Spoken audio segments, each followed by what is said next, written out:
இன்றைக்கி நம்ம தோட்டத்தில் சன்னோட பிரைட்னஸ் வந்துச்சோ இல்லையோங்க. சன்ஃப்ளவரோட பிரைட்னஸ் வேறு லெவலில் இருக்கு.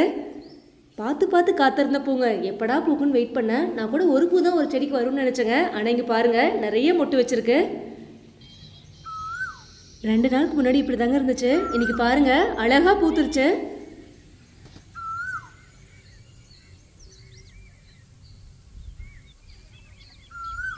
இந்த டைம் சூரியகாந்திலேருந்து விதைகளை எடுத்து வச்சிடலாங்க. அடுத்த டைம் நிறைய செடி கொண்டு வந்துடலாம். விதைகள்னு சொல்லவும் தான் ஞாபகம் வருது. இன்றைக்கி உங்களுக்கான ஒரு கேள்வியும் இருக்குது, மிஸ் பண்ணாமல் ஆன்சர் பண்ணிடுங்க. அவரைச்செடி என்னவோ பார்க்குறதுக்கு தளத்தளம் தாங்க இருக்குது. செடி இருக்கிறதுக்கு கொத்து கொத்தாக காய் பிடிக்கும்னு நினச்சேன். ஆனால் இந்த அவரைக்கான உரப்பிக்கங்களாம் பார்த்தீங்கன்னா கரெக்டாக அந்த பனி கொட்டினா தாங்க நல்லா காய் பிடிக்கும். இது கொஞ்சம் சீசன் தள்ளி போயிடுச்சு. இருந்தாலும் பரவாயில்லைங்க, அங்கங்கே பூ வச்சு வீட்டு யூஸ்க்கு போதுங்கிற அளவுக்கு காய்க்குது. ஆனால் வீட்டு பக்கத்தில் கண்டிப்பாக அவரைச்செடியெலாம் வைக்கவே கூடாதுங்க. நல்லா புதராயிருச்சு, கிட்ட வரவே பயமாக இருக்குங்க. எப்படி படர்ந்துருக்கு பாருங்கள், தானாக விழுந்த செடிங்க. பிடுங்க மனசு இல்லாமல் அப்படியே விட்டேன். உள்ளே எந்நேரமும் ஒரு உடக்காங்க, சவுண்டு கொடுத்துக்கிட்டே இருக்கு. அவரைக்காய் பொறிக்கும் போது கொஞ்சம் அலர்ட்டாக தாங்க பொறிக்கணும். எங்கே என்ன இருக்குன்னே தெரிய மாட்டேங்குது.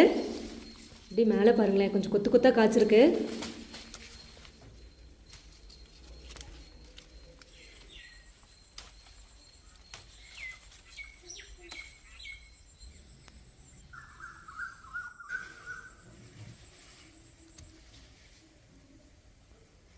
அவரைச்செடி ஆரம்பத்தில் வளர்ந்து வரும்போதுங்க அப்படியே நூல் மாதிரி சன்னமாக இருந்துச்சு. இப்போ பாருங்களேன், இந்த தண்டு மட்டும் எவ்வளோ பெருசாக இருக்குன்னு. அவரைக்காய் ஒரு 1/4 கிலோ கிட்ட இருந்துச்சுங்க. இன்றைக்கி பொரியலுக்கு இது போதும், அப்படியே மேனேஜ் பண்ணிக்கலாம்.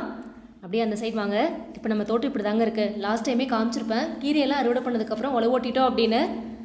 1 மாதம் அப்படியே போட்டுட்டு அடுத்த நடவை ஸ்டார்ட் பண்ணிக்கலாங்க.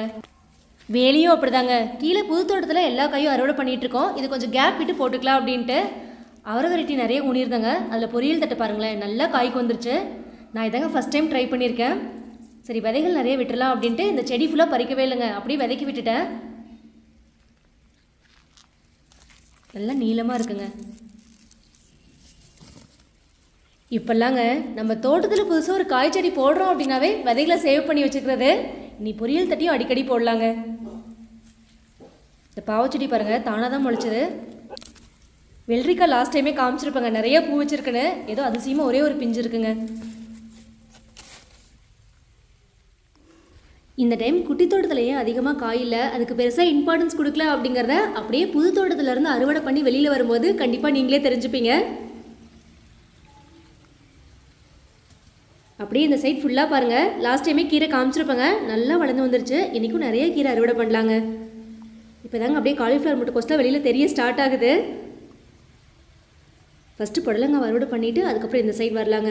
புடலங்காய் லாஸ்ட் டைம் பூ வச்சுருக்குன்னு காமிச்சிருப்பேன். இன்றைக்கி பாருங்களேன் எவ்வளோ காய் இருக்குன்னு. ஒரே வாரத்தில் பாருங்கள், பச்சை தண்டு கீரையெல்லாம் நல்லா வளர்ந்து வந்து பூவே வச்சிருச்சுங்க. பூசணி கொடி பாருங்கள், இப்போ தாங்க களத்தில் இறங்க ஆரம்பிச்சிருக்கு. இனி வேறு லெவலில் படர்ந்து போகுங்க. அப்படியே கொஞ்சம் வளரட்டும், அதுக்கப்புறம் அந்த சைடு எடுத்து போட்டுடலாங்க. அப்படியே புடலங்காய் கொத்து கொத்தாக தொங்குதுங்க.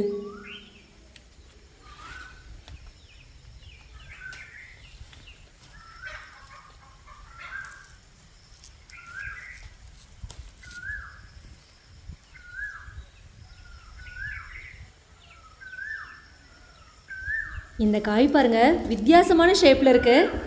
ஆனால் புடலங்காவுக்கு கத்தியே தேவையில்லைங்க, தொட்டாவே அப்படியே வந்துடும்.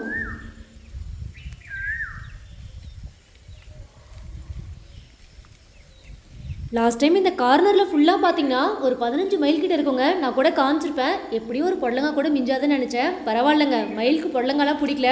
நிஜமாவேங்க, புடலங்காய் பச்சையாக பொறிக்கும் போது எனக்கே அந்த ஸ்மெல் கொஞ்சம் பிடிக்காது. அது அம்மாலாம் சொல்லுவாங்க, அப்போல்லாம் புடலங்காவை பொறிச்சு சாம்பல் போட்டு மேலே கழுவிட்டு அதுக்கப்புறம் தான் சமைப்பாங்களாம். ஆனால் எனக்கு பச்சை புடலங்காய் பொரியல் கொஞ்சம் ஃபேவரட் தாங்க. அது இந்த காய் நல்ல டேஸ்ட்டாக இருக்கும்.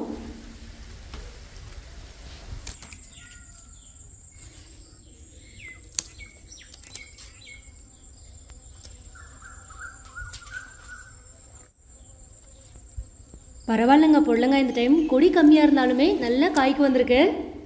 அப்படியே அந்த சைட் பீக்கங்காவும் இருக்குது, அதையும் பறிச்சுக்கலாங்க.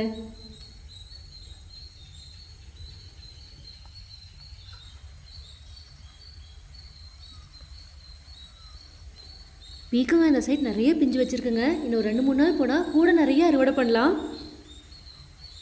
அப்படியே வாங்க எடுத்து தொய்யக்கீரை தான் லாஸ்ட் டைம் கிள்ளி விட்டுருந்தோம் இல்லையா, அப்படியே அழகழகாக கொத்து கொத்தாக முளைச்சிருக்குங்க. இன்றைக்கி கீரை பார்க்கவே ஆசையாக இருக்குங்க. நல்லா கீரை படர ஸ்டார்ட் ஆயிடுச்சுங்க. அதே டைமில் பூவும் வந்துருச்சு. தொய்யக்கீரை வந்து பூவோடு போட்டு கடையில் பண்ணோம் அப்படின்னா ஸ்டொமக் பெயின் வரும்னு சொல்லுவாங்க. ஸோ மேக்ஸிமம் பறிச்சுட்டு பூவெல்லாம் சுத்தம் பண்ணிடணுங்க.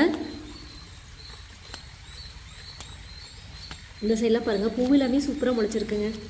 நல்லா தளைஞ்சு வந்திருக்கு.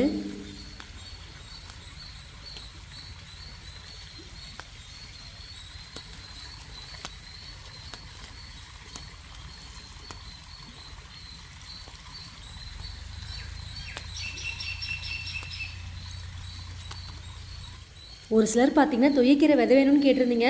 நானும் இது வரைக்கும் தொய்யக்கீரை விதையை தனியாக எடுத்தது இல்லைங்க. நான் லாஸ்ட் டைமே காமிச்சிருப்பேன். இந்த மாதிரி கீரையை வந்து நல்லா ஸ்ப்ரெட் பண்ணி விட்டுட்டு அந்த பூ வந்துருச்சு பார்த்தீங்களா, அதுக்கப்புறம் அப்படியே காஞ்சிருச்சுங்க. உழவோட்டினதுக்கப்புறம் பார்த்தீங்கன்னா அதே இடத்துல நிறைய முளைக்க ஸ்டார்ட் ஆயிடுச்சு. கண்டிப்பாக முடிஞ்ச இந்த டைம் ட்ரை பண்ணுறேங்க விதைகள் வந்து எப்படி எடுக்கிறது அப்படின்னு. அப்படி விதைகள் எடுக்கிறேன் அப்படின்னா நிறைய பேருக்கு ஷேர் பண்ணுறேங்க. ஏன்னா தொய்யக்கீரையில் வந்து அவ்வளோ சத்துக்கள் இருக்குது. இந்த சைட் வெண்டை செடியும் பாருங்கள் நல்லா வளர்ந்துருச்சு. காய்க்குமே வர ஸ்டார்ட் ஆயிடுச்சுங்க. அப்படியே 1/4 கிலோ வரைக்கும் நேற்று பறித்தோம். இந்த சைடும் பாருங்கள், தொய்யக்கீரையை பார்த்தா விட்டுட்டு போக மனசே இல்லைங்க. அவ்வளோ கீரை சூப்பராக தளைஞ்சு வந்திருக்கு. அது லாஸ்ட் டைம் விட இந்த சைட் பாருங்களேன், அந்த விதைகள் கொஞ்சம் ஸ்ப்ரெட் ஆகவும் கொஞ்சம் சேர்த்தியே முளைச்சிருக்குங்க. இன்றைக்கி தொய்யக்கீரை என்னவோ பறிக்க கடல் மாதிரி வந்துக்கிட்டே இருக்குங்க. விட்டால் பறிச்சுக்கிட்டே இருக்கலாமாட்டிருக்கு. பட் இன்றைக்கி சமையலுக்கு போகுதுங்க. இந்த சைட் பீக்கங்காக இருக்குது. இந்த செடியில் பாருங்களேன் நிறைய காய் வச்சுருக்குங்க. காய் இல்லாத மாதிரி இருந்துச்சு. ஏன்னா நேற்றாங்க நிறைய காய் அறுவடை பண்ணோம். ஒரு ரவுண்ட் சுற்றி வந்ததும் பாருங்களேன்,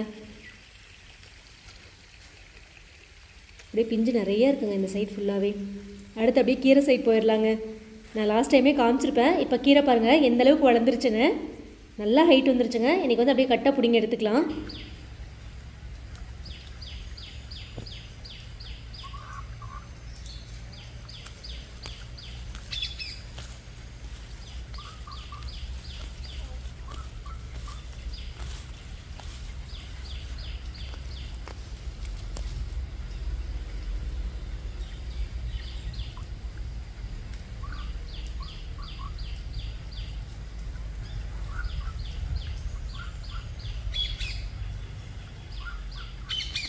போன வாரம் குட்டி குட்டியாக இளங்கீரையாக பார்த்தோம். இப்போ பாருங்கள் எந்த அளவுக்கு வளர்ந்துருச்சுன்னு. அந்த சைட் முள்ளங்கியும் இருக்குங்க, அதையும் அறுவடை பண்ணிக்கலாம்.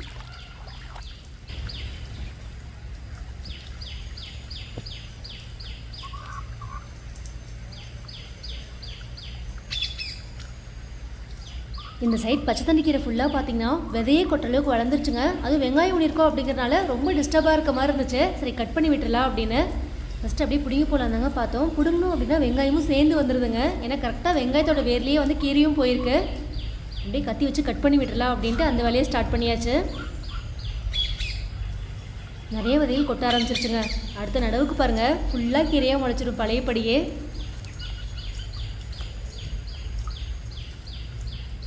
நம்ம தோட்டம் எந்தளவுக்கு டெவலப் ஆயிடுச்சு பாருங்கள். தானாக அவ்வளோ கீரைகள் முளைக்குதுங்க. இந்த பக்கமும் வந்து கீரை தானாக தான் முளைச்சி நம்ம அறுவடை பண்ணோம். அந்த சைடும் பார்த்திங்கன்னா ஃபுல்லாக பச்சை தண்ணி கீரையாக முளைச்சிருக்கு. மற்ற கீரைகளையும் கொஞ்சம் டெவலப் பண்ணி விடணுங்க. இப்பொழுதுக்கு தொய்யக்கீரையும் பச்சை தண்ணி கீரையும் சொல்லவே தேவையில்லைங்க, ஃபுல்லாக முளைச்சி வந்துடுது. அதே மாதிரி தாங்க மணத்தக்காளி கீரை. 3 கீரைக்கு நம்ம எஃபர்ட்டே போட தேவையில்லைங்க, தானாக முளைச்சி வந்துடுது.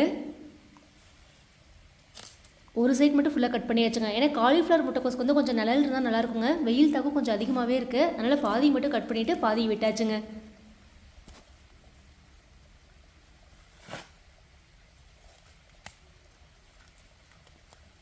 நிஜமாகவே அள்ளி கொடுக்குறதுல பூமி வள்ளல் தாங்க. நம்ம ஒன்று கொடுத்தோம் அப்படின்னா நமக்கு அது 3 நாளாக கொடுக்குது. ஏன்னா கீரையெல்லாம் பார்க்கும்போது உங்களுக்கே தெரியும் எந்த ஒரு எஃபர்ட்டும் இல்லாமல் எப்படி அறுவடை பண்ணியிருக்கோன்னு. அப்படியே முள்ளங்கியும் எடுத்துக்கலாங்க. ஒரு 4-5 முள்ளங்கி இருக்குது.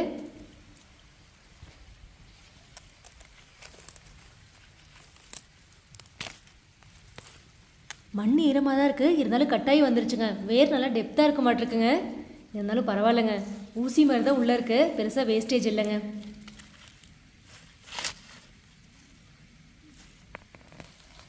அப்பா இது நல்லபடியாக வந்துருச்சுங்க.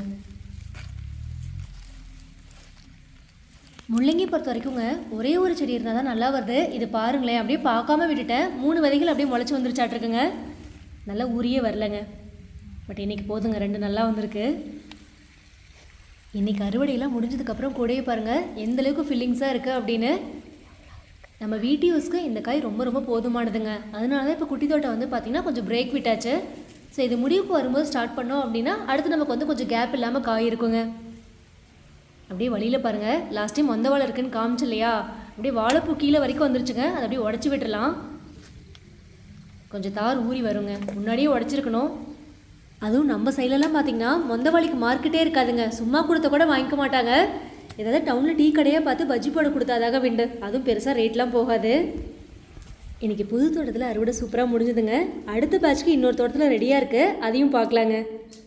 சீத்தாப்பழம் பாருங்கள், அப்படியே குட்டி குட்டியாக நிறைய பிஞ்சு வச்சுருக்கேங்க. லாஸ்ட் டைம் அப்படியே இலைகள்லாம் கொட்டி நல்லா தளைஞ்சு வந்துருச்சுங்க. தளைஞ்சு வரும்போதே பாருங்களேன் எத்தனை பிஞ்சு இருக்குன்னு.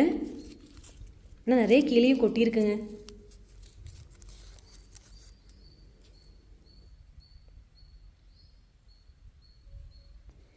இந்த தோப்பில் தாங்க நம்ம அடுத்த பேட்ச் காய்கறி ரெடி ஆகிட்டுருக்கு. தக்காளி நாற்று வந்து ஊடியிருந்தோம், புல்லெல்லாம் சுத்தம் பண்ணியாச்சுங்க. அதுக்கப்புறம் எல்லா விதைகளும் கலந்து அப்படியே வீசி விட்டுருந்தேங்க. நல்லா முளைச்சி வந்திருக்கு. பீக்கங்காய் சொரக்கான அப்படியே கலந்து வந்திருக்குங்க. அது போக முள்ளங்கி முளைச்சிருக்கு, புளிச்சக்கீரை நிறையா இருக்குது, கத்திரிக்காய் இருக்குது. ஸோ மிக்ஸ்டாக எல்லா காயும் இருக்குங்க. மாங்காவும் அறுவடை பண்ணிடலாங்க. நல்லா திரண்டிருக்கு.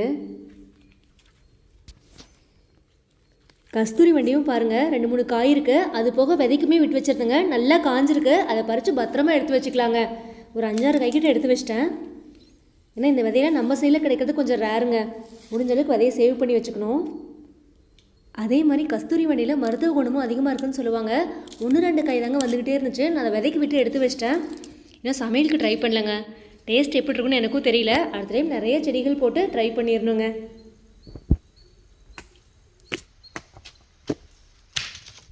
பப்பாளி பாருங்கள், ரெண்டுமே கரெக்டான ஸ்டேஜில் சூப்பராக இருக்குது. அதுவும் இந்த சீசனுக்கு பார்த்திங்கன்னா நிறைய பழம் இருக்குங்க. அங்கங்கே இன்றைக்கி ஒரு சாக்கே பறிக்கலாம். இங்கே கீழே ஃபுல்லாக பாருங்கள் கத்திரி செடி தாங்க. 40 செடி வச்சேங்க, அதில் பாதி கூட நல்லா வரல. ஏதோ பரவாயில்லைங்க, அங்கங்கே ஒரு 10-15 செடி முளைச்சி நல்லா வந்திருக்கு. கருவேப்பிலையும் கொஞ்சம் ஒடிச்சிக்கலாங்க.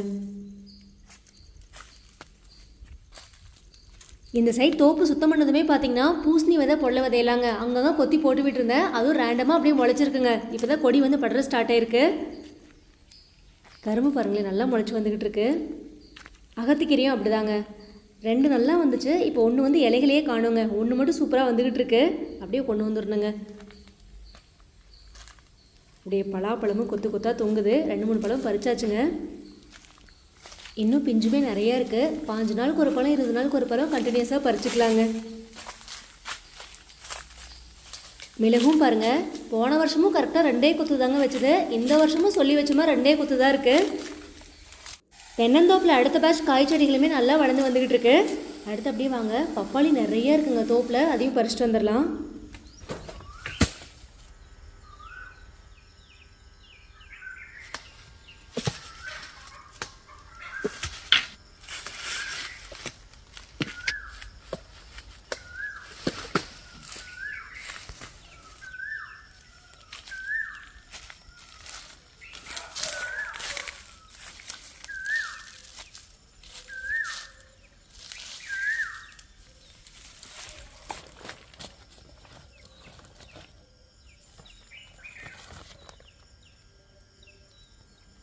நாட்டு மரம் தாங்க, ஒரே மரத்தில் எத்தனை பப்பாளி இருக்குன்னு பாருங்கள்.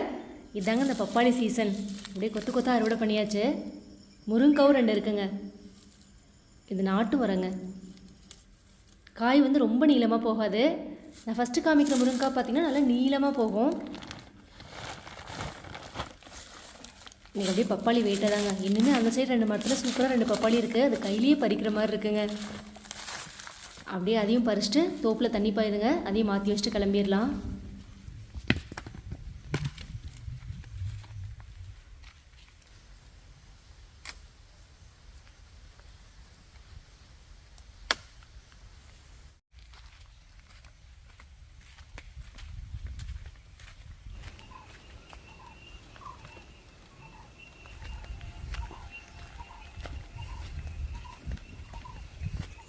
அடுத்து இந்த மரம் தாங்க. இதுலேயும் ஒரே ஒரு காய் இருக்குது. நம்ம வெளியில் கொடுக்குறோம் அப்படிங்கிறதுனால ஓரளவுக்கு காயவே பறிச்சுக்கிறதுங்க. அப்படியே கீழே வயல் தண்ணி பாயுது, அதையும் மாற்றி வச்சுட்டு கிளம்பிடலாங்க.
வயலுக்கு தண்ணியெல்லாம் மாற்றி வச்சுட்டு அப்படியே ஃபார்ம் டு ஹோம்க்கு வந்தாச்சுங்க. இன்றைக்கி ஹார்வெஸ்ட் பார்த்திங்கன்னா இவ்வளோ தான். எவ்வளோ கலர்ஃபுல்லாக இருக்குன்னு பாருங்கள். இன்றைக்கி கலர்ஃபுல்லான காய்கறிகள்லாம் பார்த்ததுமே ஃபஸ்ட்டே வந்து லஞ்சுக்கு ஒரு பிளான் வச்சுருந்தேங்க. ஆனால் அதுக்கப்புறம் தான் ஞாபகம் வந்துச்சு இன்றைக்கி மதியம் ஒரு விருந்து இருக்குது அப்படின்ட்டு.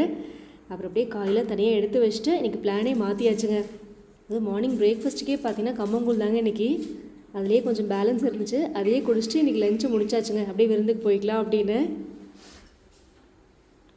ஸோ இன்றைக்கி நீங்களுமே என்னோட சேர்ந்து நம்ம தோட்டத்தில் காய்கறி எப்படிலாம் அறுவடை பண்ணோம் அப்படிங்கிறதுல நிறைய விஷயங்கள் தெரிஞ்சிருப்பீங்க அப்படின்னு நினைக்கிறேன். நெக்ஸ்ட்டு இது ஒரு சூப்பரான அப்டேட்டோட திரும்பி உங்களை சந்திக்க வரேன். நீங்கள் கிளம்பிடாதீங்க. உங்களுக்கான ஒரு கேள்வி இருக்குதுன்னு சொல்லியிருந்தேன் இல்லையா, அது என்ன அப்படிங்கிறத மறக்காமல் பார்த்துட்டு கமெண்ட் பண்ணிடுங்க. எவ்வளோ அழகாக இருக்குது பாருங்கள். இது என்ன பூ அப்படிங்கிறத மறக்காமல் சொல்லிடுங்க. இன்றைக்கி கேள்வி தான்.